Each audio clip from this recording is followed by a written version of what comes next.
talk more about Paradeep Phosphates and even about five-star finance. But let me start with Mazagon Dock's Upasana.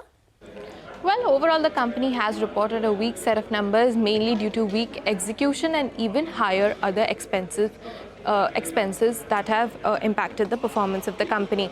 Now, coming to the revenue first, revenue saw an uptick of 11% on a YoY basis and declined 17% sequentially. EBITDA also declined by 53% on a YoY basis, and EBITDA margins dipped as high as 1,575 basis points, stood at 11.5%.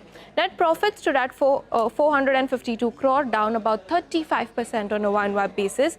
Now, profitability in Q1 was mainly impacted due to higher expenses, and majority of it was contributed by subcontracting expenses, which saw an uptick of 9% on a YoY basis, led by other project-related expenses, which saw a jump of almost 13 times on year-on-year basis. Provisions also elevated, stood at 540 for the quarter. Now, Antique maintains a buy rating on the stock with the target price of 3,858 per share.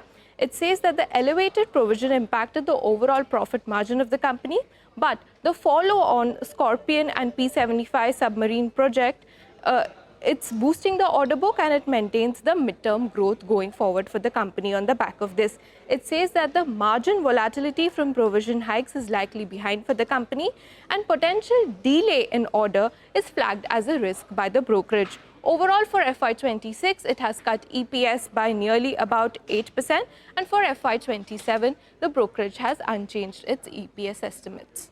Okay. You know, this that Antique was saying that the trigger for the company would be the order for those 3 additional Scorpion submarines. They're saying if it comes through, if the company gets nominated, it can double their order book.